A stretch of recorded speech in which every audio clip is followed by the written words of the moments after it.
Satu yang kami keluhkan sebagai pedagang di Pasar Bersihati yaitu tempat parkir. Jadi lahan parkir sampai saat ini sudah tidak ada karena sudah ditempati oleh pedagang. Nah, ini bukan pedagang yang meminta ke PD Pasar untuk menempati lahan parkir.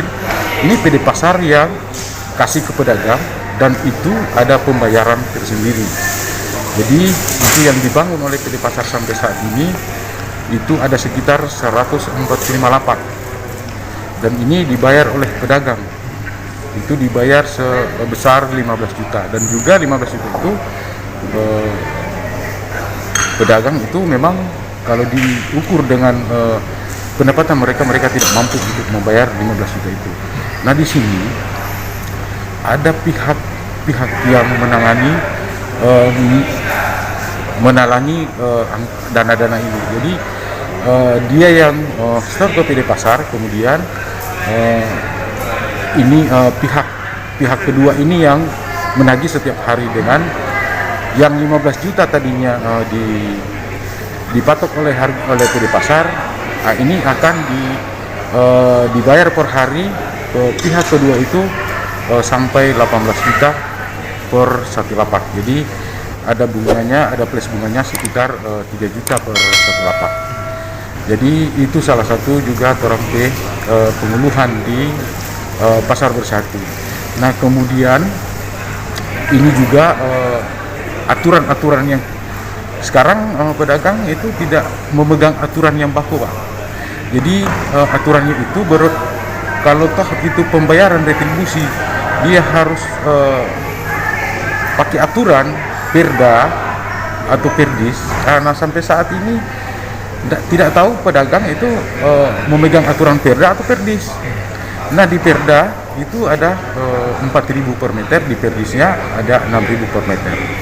Jadi di sini juga tumpang tindih dengan aturan yang ada. Jadi pedagang tidak memegang aturan yang baku. Jadi saya minta juga untuk pemerintah kota, kalau toh ini perdanya mau dibenahi, tolong dipaparkan di pasar supaya pedagang juga bisa tahu, oh ini kewajiban saya membayar iuran sekian gitu. Sampai dari kemarin sampai saat ini itu tidak ada pemaparan Perda maupun Perdis yang kewajiban pedagang untuk membayar iuran. Nah, sekarang ini bervariasi. Makanya kalau toh dia memang mengatur di Perda maupun Perdis ada aturannya.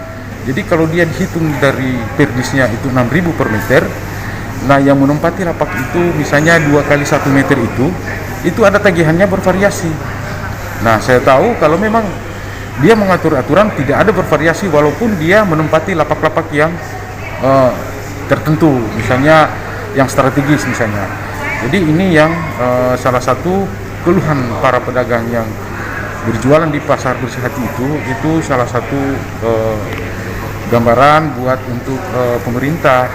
Makanya saya sampaikan tadi di TPID terutama Pak Wali Kota untuk bisa membenahi semua aturan yang ada di Pasar Bersihati. Dan ini ada beberapa pihak yang menagih di sana yang sebetulnya harus dibayarkan ke PD Pasar. Ini juga ada pihak-pihak lain yang menagih di Pasar Bersihati. Jadi ini yang selama ini pedagang dijadikan ATM. Jadi kemauan kami untuk ke depan bisa diperbaharui oleh wali kota yang baru supaya sudah tidak ada juga pungli.